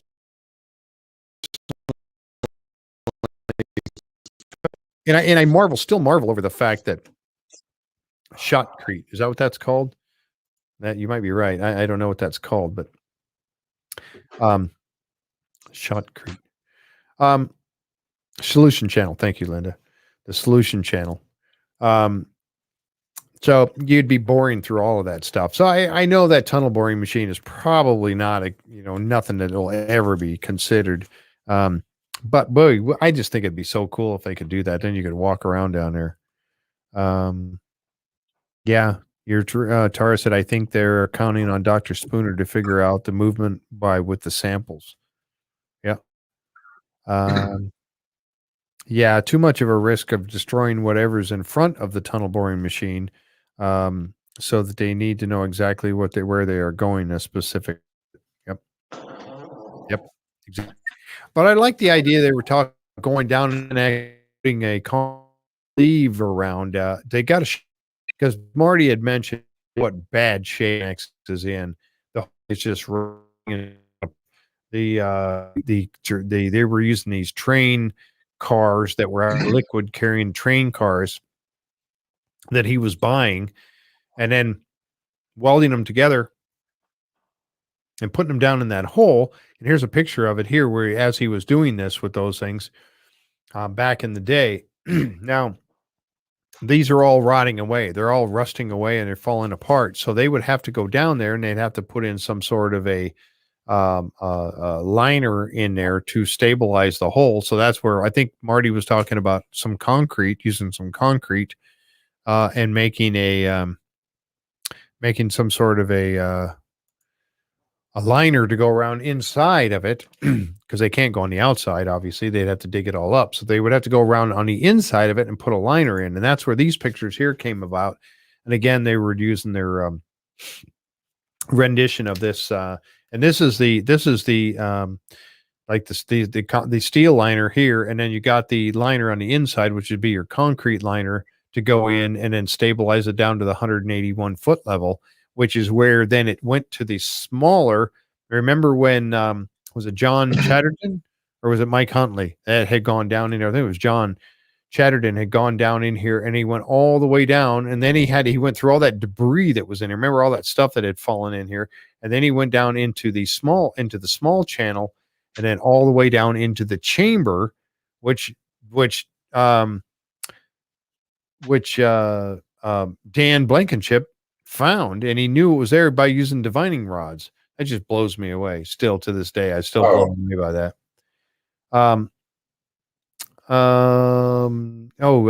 Kate asked, I wonder if they can do the water test on 10X. I don't know if they did or didn't. I don't know. That is a good question. They really didn't say which number of holes that they did. And they called them, well site WS1 through whatever WS12, but they didn't say 10X or even C1. They gave them different numbers, and I thought that was Um, kind of weird that they had not named him like that, but um, let's see. Darlene said it will be very nice to see 10x done over in a secure way and yeah, yep, commemorated and all the dedication and the strenuous work that Dan Blankenship had done for sure, definitely. Rick wants 10x to be the key for Dan. I hope they do. I really hope they do something with 10x and they go back down in there because I think that and when they were down in there, when they did that, when they sent that scanner down in and they scanned around and they found it looked like a tunnel. Even I think John or was it when he was down there, he was talking about it seemed like there was a place where it went off to the side. Right. And where was that going? Was that a tunnel or something? He didn't actually explore it, but it was definitely going somewhere. Um, but I'd certainly like to see that investigated some more. And then also, they were talking about putting this scanner down there, dropping this down, and then being able to do a scan down there, and then picking up what's in the adjacent in the dirt areas around it, and being able to scan to find stuff like this, chambers or whatever, or tunnels or anything else that might be in the area, in the vicinity within dirt. And I think that's an awesome idea. Man, if they can do this next year or this year, I should say, season 9, this would be awesome to find out. So, we're very likely to see some work being done in 10X this season. I really hope that we do. I think it's going to be significant to what they find. So let's hope they do. And again, I would still like to get a diver back down there and get another look at what's down inside in that chamber down inside 10X. But even if they don't go that far, even if they just go this far, I think this would be a great thing to do and check this out because it would definitely, again, like your Jan is saying and everybody's saying here that Rick wants 10X to be the key for Dan. And I think you're right. So we'll see what that comes up. My cat just came up to say hi. Hi, cat. You got the cat, I got the dog. Yeah, yeah. What'd you name your cat? Cat. What do you name your dog? Dog. Hey, dog. What do they care? I got when I got the rescue kitty. Her name was Kitty. I was told her name was Kitty, so that's what her name has been ever since, Kitty. So I didn't name her Kitty. That was already done, right? You got a bird. What's your bird's name? Bird. Right. Okay, no, I got a picture of that thing there. Oh, this was the other thing I wanted to show. We're about ready to wrap it up here and call it a night. But the other thing I wanted to talk about was this thing right here, and this is something that is all about. Jack is all about this bad boy right here, and I'm on board with it too. This is putting that cofferdam around the wood that they found in the swamp. It's kind of close to where the ship shape anomaly is. From the seismic testing that they had done. We know it's really close to that. I don't know if it's right on the money. So I think it was off a little bit. But anyway, they found that beam down there. Well, they've got to explore this year. And as they were saying, if they put this cofferdam around it, then they can suck all the water out of there. And you don't have to worry about the water getting back in, and they can do a really, really good exploration of this area. And as you guys saw on the show, on the final season there, as they were, or at the end, the final shows, when they were digging down there, when he was, Billy Gerhardt was digging down there, and everything was just flowing, everything was falling in. It was just so much muck and everything. All that dirt and water was just flowing back in there. They really could not get a good excavation of that area to see what it was. So they have to put a cofferdam around it if they really want to do a good exploration of what that is. Hopefully they do around the anomaly a little bit too, so they have an idea. Yeah, exactly.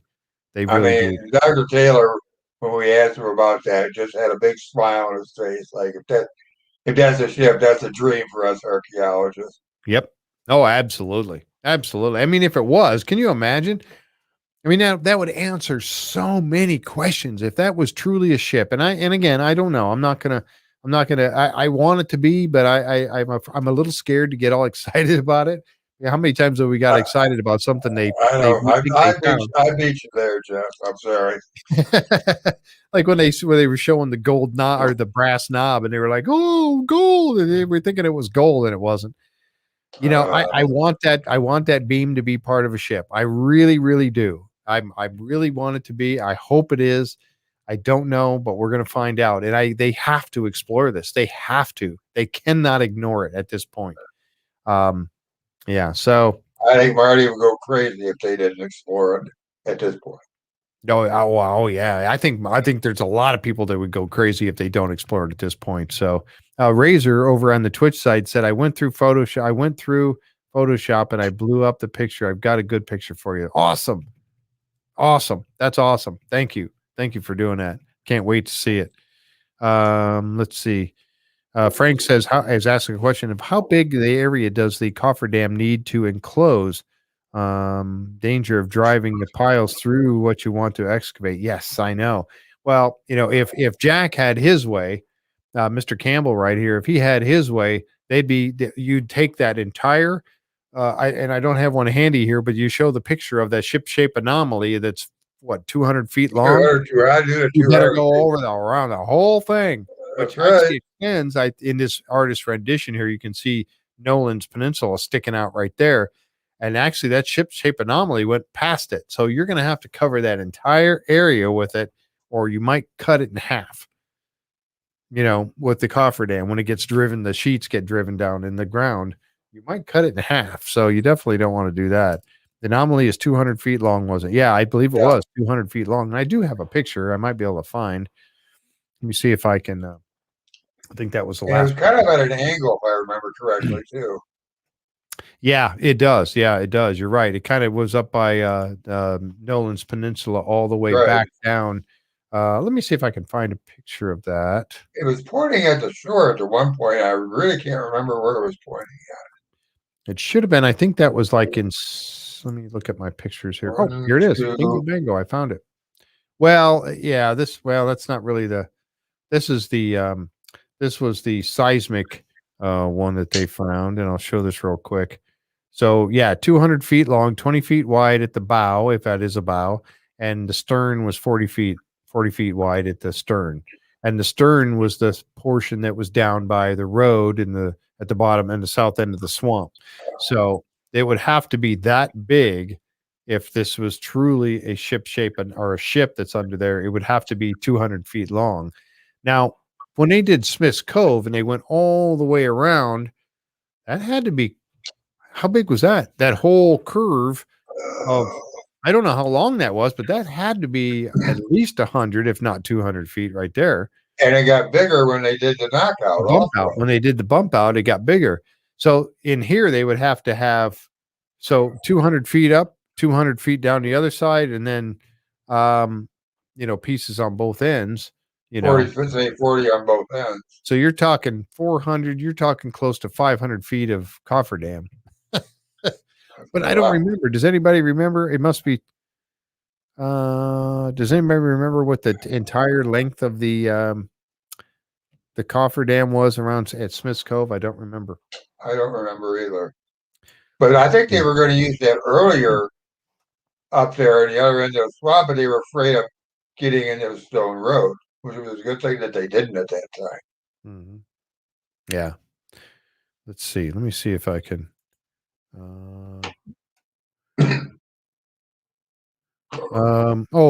So the tuning came out. It went into H8 and it came out of RF1, Rest All Family 1. Okay, that's cool. Yeah, I couldn't remember which one they took it out of. I was thinking it was H8 that he put it in. And it came out of RF1. Interesting. It was in the spoils or something of RF1. So let me see if I can find. Let's see. Did I have? No. Yeah, that was that other picture. Nope. Let's see. And I got I got so many pictures nowadays. Let's see. I'm trying to see which. You're looking for that one where they showed it on the screen in Traverse City. Yeah, they had a like it looked like a piece of they were trying to like make it look like a ship, and they had it was an artist rendition picture of the ship shape anomaly, and I wanted to show it if I could. Let's see, let me see if it's in this one.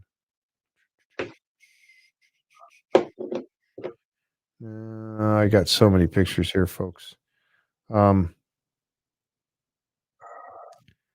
wait a minute, is this it right here? No, that's not it.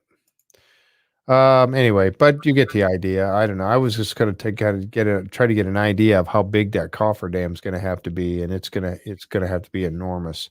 Oh, here's a picture of that piece of wood. And this was that where we were talking about that square hole in that piece of wood. That it can't, it's not going to be decorative or whatever if it was part of a canoe, but that's not really a square hole, is it? I mean, I don't know. We don't even know if that is for sure a hole. It could just be a part of a knot. I don't know. But I think they would have, if even in a canoe, they would have been able to round these edges off because they're not going to want to have, square edges and splinters and everything else on there, are they? So anyway, I don't know. Doesn't look square. Yeah. No, they've definitely got rounded edges there, so it's definitely not. They definitely didn't. It's got the rounded off edges and stuff, so it's been worked. It's obviously been worked. There's no doubt about it. I was still trying to find that picture if I could real quick, but I just don't see where I have it. We're running out of time anyway. We only got about 4 minutes left. Was it on this one? No, I don't think it was. Yeah. Anyway, well, I thought I had a picture. I know I have one. I just don't know exactly where it's at the moment. No,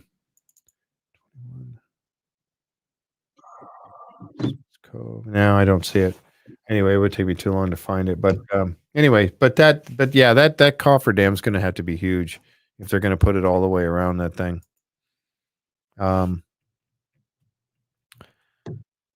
Skin or bark with the wood frame. Yep, exactly. Our 28-footer had that kind of railing. They would have had to shape it even in a canoe. Yep, I agree. Yeah. I know, and I know I was reaching when I saw that, but that's just what came to mind when I saw that canoe picture from Henry, and I looked right at that thing and I went, yes, canoes have that piece. They have usually two of them, and they're usually at what is it, 1/4 of the way in, and then 3/4 of the way. Like that's where, and they use it. It goes across to help support the top of it, and also gives you something to grab a hold of to help carry it and all that kind of stuff, and to get in and out and all that. So it has multiple purposes, but they definitely have that in there, and that's about how big that piece of wood was when it was broken. And then Billy Gerhardt had that one. He had the smaller piece of it. He put it in it for his top pocket find. He stuck it in his coat pocket. Yeah. But anyway, that could have been a hole for a wooden spike. You're right. It could be, Anne Marie. You're right. So anyway, that's kind of what I was thinking on that thing. I don't know if, again, I don't know if I'm all wet on that idea or not, but it was just kind of a neat thing that popped into my head. Let's see. Indy's Antics says no one would truck uphill spoils, so rocks could be hiding a tunnel, or the cannons could be been put up there too. Another thing would be I see you had another one that says another thing I would want to see next season is the above the mound spoils at the highest point of the island, and their picture showed a pile of rocks. Yeah, you're right. That would have been a good vantage point. I think they did talk about that being a very good vantage point up there, where the spoils pile was. And there could be, I don't know, he did some metal detecting, but I think he did most of his metal detecting right there around the the mound itself. He didn't really. Dan Esky has seemed to have a lot of knowledge on that. Oh, that guy is phenomenal. He really is. Yep. Yeah, he really is phenomenal, and the things he remembers, and that's what they comment about that. They kind of laugh about it, the fact that they could just go and ask Dan, and Dan remembers all this stuff from when he was working with Dan Blankenship. And there's nothing that he has with a computer or anything else. It's Yeah, it's all stored in his brain, all stored in his brain. his memory, and he remembers all that stuff. What a resource that man is to still be around. And even that guy that came out and helped him with the finding the was the guy's name Marty? The guy that came out and helped him with the wharfs, and he remembered coming out there and diving on those wharfs. So you're back in a time of Dan, back in the 70s, he was diving on. Yeah. Yeah. So, all right, folks. Well, we're going to wrap it up. We're right at 2 hours, and again, I don't like to hold you here much longer than that. And I get kind of parched anyway. But talking so much, I know I talk too much, but anyway, thank you guys so much for showing up here tonight and sharing with us. And we're going to keep this going on now. We do have this weekend, and we're kind of testing to see what kind of interest we have on the whole thing with the Skinwalker Ranch. We're gonna this Saturday at 10 o'clock in the morning. I know this is going to be an early one. We're at 10 o'clock in the morning. I got to get up and be ready for this. I'm not a late sleeper anyway. I wake up 5:30 every morning, whether I like it or not. But we are going to be talking about season 1 of the Skinwalker Ranch, and I've got you know me in my pictures. I've got a whole bunch of pictures and stuff. And we're going to kind of go over the Skinwalker Ranch. And then next week, we're going to start actually talking about the show. We got drilling down. I think there's a drilling down. Let's see. Today, the 12th, we did the finale, and then we're going to talk next week on the 19th. We're going to talk about the last drilling down. There's going to be one more drilling down next week. So we're going to talk about that. That's on the 19th. So Saturday the 15th, this coming Saturday, 10 o'clock, we're going to be talking about Skinwalker Ranch first season. And go over all of that. We'll try to cover it real quick and get it done in a couple hours. And then on the 19th, we're going to cover the last drilling down show. And then the following Wednesday nights after that, we will talk about Skinwalker Ranch season 2. But tell you what, folks, if you guys want to, and I'm not giving up on Oak Island. I'm going to still be talking Oak Island. We are going to still do that over the course of the summer months. We're still going to be talking Oak Island. We've got a lot of stuff planned. We got some more people coming on that could talk about more of season 8 as we go along. So, and then we got some people, other folks coming on that had to do with beyond Oak Island. Christian Roper. We got some other folks that we got lined up for the summer. But we're definitely going to keep Oak Island alive and keep it going with all of us because I can't give up on it. And I'm looking forward to season 9 and any little tidbits that we get from the cast of the show. If we're allowed to, we'll pass it on with you and let you know what's happening as they go along on the island. Of course, they can't tell us much, but whatever they can say to us, we will certainly try to get that information out too. It would be nice to go back to the Beyond series too. That was a good series. Yeah, it was. I really enjoyed that. There was some really good stuff. We couldn't do justice to it and do the regular show at the same time. Not when Oak Island was on. No, we couldn't. We needed to concentrate on Oak Island. That was the big thing there. So anyway, folks, thanks again for being here because this is what we do this. We do this so we could share the show with you and everything that we love about it. And I love having you guys here and joining us and talking about it as well. It's great stuff, and we do appreciate you all. Again, I appreciate you. Thanks for being here, Jack, with me as always, and Linda out there working hard, and Jan, and thank you for your synopsis and all the hard work you do. And again, to the members, thanks you guys for showing up. You guys have a great week, and I hope to see you here on Saturday at 10 o'clock in the morning. All right, let's do it. All right, talk to you later. Good night.